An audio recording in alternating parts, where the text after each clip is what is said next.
চলছে, আপনারা সম্পদের হিসাব দিবেন না? কারণ আপনাদের নিয়েও কিন্তু লোকের সন্দেহ।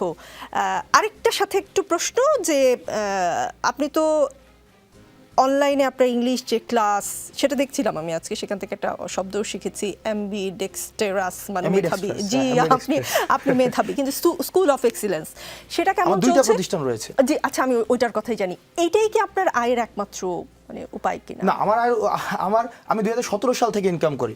আমি 2017 সালের সেপ্টেম্বর 2016 সালের সেপ্টেম্বরে হচ্ছে আমি ইউনিভার্সিটিতে চান্স পাই, আর 2017 সাল থেকে আমি ইনকাম করি। আমার প্রথমে প্রকাশনী ছিল, এই প্রকাশনী থেকে আমার নিজের এখনো বই আছে, এবং পরবর্তীতে আমি হচ্ছে ওই যে শেডিউ এডুকেশনের যে কোচিং, সেখানে আমি পড়ানো শুরু করি, এবং সেখানে আমার ঢাকা ইউনিভার্সিটিতে আমার অনেক স্টুডেন্ট আছে। আজকে মেডিকেলের রেজাল্ট দিয়েছে, সেখানেও আমার স্টুডেন্ট আছে, এবং আমি এখনও পড়াই।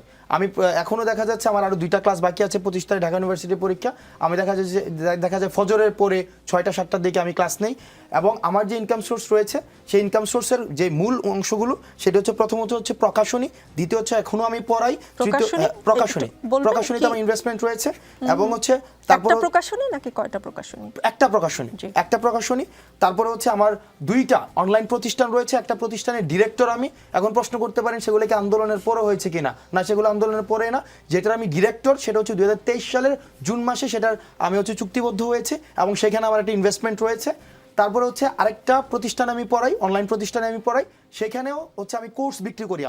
আমার কোর্স বিক্রি করি, এবং এই কোর্স থেকে রেকর্ডেড কোর্সও সেখানে বিক্রি হয়, এবং সেখানে লাইভ কোর্সও বিক্রি হয়। এগুলো হচ্ছে আমার ইনকাম সোর্স। এবং আমি রাজনৈতিক দল পরবর্তীতে যদি আমরা হই বা রাজনৈতিকতে যদি আমি যাই, বা খুব দ্রুততম সময়ে আমার যে ইনকাম রয়েছে, আমার বাবার যে ইনকাম রয়েছে, আমার স্ত্রীর যে সম্পদ রয়েছে, বা আমার মা এবং অত ফার্স্ট হ্যান্ড রিলেটিভ যাদের রয়েছে, আমি সেটাকে অবশ্যই প্রকাশ করব। সেক্ষেত্রে একটা বিষয় রয়েছে, দেখেন আমি যখন ইনকাম, ওই যে শফিক ভাইয়ের যে ইনকাম সোর্স দিয়েছে, তো আমাদের ক্ষেত্রে যেটা হয়েছে, আমি স্টুডেন্ট অবস্থায়, আমি কিন্তু জাস্ট ইউনিভার্সিটি লাইফ শেষ করেছি। তো আমাদের ক্ষেত্রে দেখা গিয়েছে কি, অনেক ট্রানজ্যাকশন আমাদের হাতে নিতে হয়েছে। যেমন আমি একটা কোচিংয়ে ক্লাস নিতাম, 15,000 টাকা দিত, এটা আমি হাতে নিয়েছি, এটা কিন্তু আমার কোনো হিসাব নাই। বা ট্যাক্সের যে বিষয়গুলো এখন আসছে, তখন কিন্তু এই বিষয়গুলো এখনো আসেনি, ওই সময় পর্যন্ত আসেনি। সুতরাং এই জায়গাগুলো স্পষ্ট করে, এবং যেটাকে একদম স্বচ্ছভাবে আমার ব্যক্তিগত আমার যেই ইনকাম সোর্স রয়েছে, সেটাকে অবশ্যই আমি প্রকাশ করব।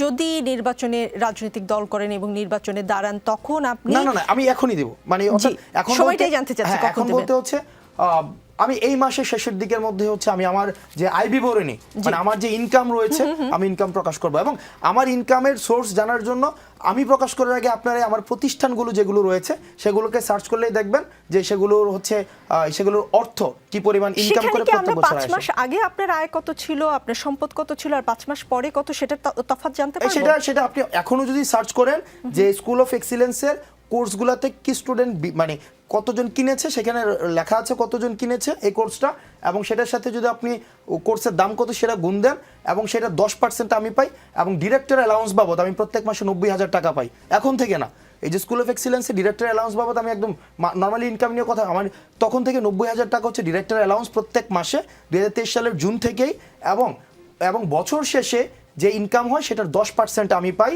এবং যদি আমি ক্লাস নেই, আমার প্রতিষ্ঠান যেটা আমি ডিরেক্টর, সেটার যে আমি যদি ক্লাস নেই, প্রত্যেক ক্লাসের জন্য আমার 10,000 টাকা সেখানে হচ্ছে আমাকে দেওয়া হয়। আর যদি ক্লাস না নেই, ফ্রিল্যান্সিংয়ে অন্য কাউকে দিয়ে ক্লাস করাই, সেক্ষেত্রে শুধুমাত্র বছর শেষে আমার যেই মোট লাভের আমি 10% পাই। আর আরেকটা প্রতিষ্ঠান যেটা এসিএস, আমি বলছি এসিএসে আমি পড়াই, সেখানে ইংলিশ কোর্সটা এবছর প্রায় আমার 16,000 স্টুডেন্ট কিনেছে। সেক্ষেত্রেও মোটামুটি পুরা কোর্স 8 কোটি টাকার বেশি বিক্রি হয়েছে। সেখান থেকে আমি প্রায় 50 লাখ টাকার মতো হচ্ছে আমি এই কোর্স শেষে পাবো 3 মাসে। কারা কিনেছে সেটা তো জানা যাবে। 17,000 কারা? আপনি চাইলে আপনি নিজেও কিনতে পারবেন। আমি আশা করব আপনি নিজে কিনবেন। কোন 17,000 আসলে 17,000 মানুষ কিনেছে কিনা সেটা নিশ্চয়ই আপনি এখন দেখতে পারবেন। এবং এটা একটা প্রচারও হয়ে গেল যে যমুনা টেলিভিশনে যেখানে 1 সেকেন্ডের 1 মিনিটের একটা বিজ্ঞাপন দিতে 70,000 টাকা লাগে, সেখানে আমার 2টা প্রতিষ্ঠানের বিজ্ঞাপন হয়েছে। আমার 2টা প্রতিষ্ঠান স্কুল অফ এক্সিলেন্স এবং এসিএস। না, সেই সুযোগটা আপনাকে দেওয়া উচিত হয়েছে কিনা আমি ঠিক বুঝতে পারছি না। আসছি মাসুদ কামাল, সরকারকে সমর্থন করছি, তবে এই সরকার যদি শিক্ষক সহ বিভিন্ন সেক্টরে বৈষম্য তৈরি করার চেষ্টা করে, তাহলে সমর্থন করব না বলে মন্তব্য করেছেন নাগরিক ঐক্যের সভাপতি মাহমুদুর রহমান মান্না। এটা কিসের লক্ষণ? লক্ষণ শুনেন, আমি বলি একটা জিনিস হলো কি, এই সরকারের নানা দিক দিয়ে নানা ধরনের ব্যর্থতা আছে। এই যে দেবপ্রিয় ভট্টাচার্য কথা বললেন, উনি কিন্তু কতগুলো কথা বলেছেন যে এই যে ভ্যাট বাড়ানোর ব্যাপারটা নিয়ে বলেছেন যে এটা খুবই অবিবেচনাপ্রসূত একটা সিদ্ধান্ত। শিক্ষকদের নিয়ে আরেকজন বলতেছেন বিভিন্ন জায়গাতে যত আন্দোলন হচ্ছে সব আন্দোলনের জন্য তারা সরকারকে দায়ী করতেছেন। এই দায়ী করাটা যে একেবারে অমূলক তা কিন্তু আমি মনে করি না, কারণ 8 মাস প্রায় 6 মাস তো হয়ে গেল। এই 6 মাসে আপনারা এটা কোনটা সমাধান করতে পারছেন দেখান তো, একটাও সমাধান করতে পারছেন? যতগুলি আন্দোলন হয়েছে কোন আন্দোলনটা আপনার ম্যানেজ করতে পারছেন? এই গভর্নমেন্ট পারছে বলেন? একটা জিনিসকে দেখেন, এই যে আমি অর্থনৈতিক বিষয়টা একটু বলি আপনাদেরকে, এই যে তারা শতাধিক পণ্যে ভ্যাট এবং এক্সাইজ ডিউটি যোগ করলো, মানে সম্পূরক শুল্ক যোগ করলো। পুরো আওয়ামী লীগের আমলে যে দুইজন অর্থনীতিবিদ সবচেয়ে বেশি আওয়ামী লীগের অর্থনৈতিক কর্মকাণ্ডের সমালোচনা করতেন, সেই দুইজনই এখানে আছেন, সালেউদ্দিন আহমেদ, আহসান এস মঞ্জুর। দুজন বহুবার আমার সঙ্গে বহুবার বসে তারা আলোচনা করছেন। তারা আওয়ামী লীগ গভর্নমেন্টকে নানা ধরনের উপদেশ দিতেন যে এটা হওয়া ঠিক না, এরকম করা উচিত, এরকম করা উচিত। তো এরকম আরও লোক আছে। তো ওনারা যে এবার একটা এত বড় একটা সিদ্ধান্ত নিলেন, বাংলাদেশের ইতিহাসে অর্থ বছরের মাঝামাঝি একবারে এতগুলি পণ্যের মূল্য বৃদ্ধির ইতিহাস নাই রে ভাই। ওনারা সেই ব্যবস্থা করেছেন। আমি কিন্তু সবিনয়ে প্রশ্ন করতে চাই, আপনারা কার সঙ্গে আলাপ করে করেছেন? আপনাদেরকে সাহায্য করার জন্য, আপনাদেরকে পরামর্শ দেওয়ার জন্য দেশে অর্থনীতিবিদের এখন অভাব নাই। আপনারা কার সঙ্গে কথা বলে করেছেন? কথা বলার কোনো প্রয়োজনীয়তা অনুভব করেন নাই। কেন করেন নাই? করেন নাই এই কারণে আগের সরকার করতো না। আগের সরকার যখন যা ইচ্ছা হতো তাই করতো, তা আপনি সেটাকে ফলো করেছেন।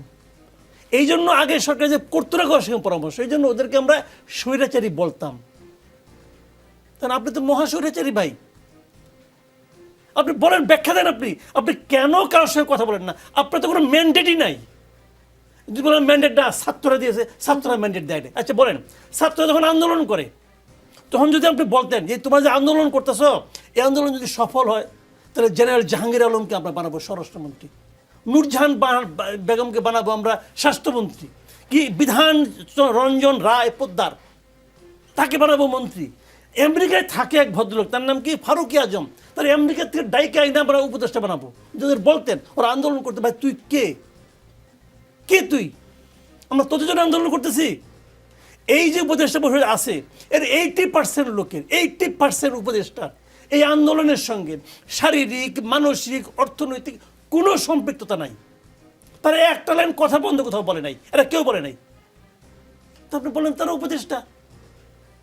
একজন আছে লুৎফে সিদ্দিকী, ছিলেন, এর পারিবারিক ইতিহাসগুলো বুঝবেন এটা কে বানাইছে উপদেষ্টা। উপদেষ্টার পদমর্যাদা বানাইছে। কেন বানাইছে? উনার পছন্দ, উনি বানাইছে। তো এরা এই আন্দোলনকে ধারণ করবে? এরা ধারণ করবে না। এদের টাকা প্রয়োজন, দাও দাম বাড়াইয়া, দিলাম দাম বাড়াইয়া, হয়ে গেল। এদের কোনো দায় দায়িত্ব আছে? যদি এই সরকার ব্যর্থ হয় এদের কারো কোনো কিছু হবে? সবাই ঘরে একদিন ঘুমাই আসছিল যে এবার শুয়ে পড়বে, কোনো সমস্যা নাই, বদনাম হবে ডক্টর ইউনূসের। আর আমরা কি হারাবো?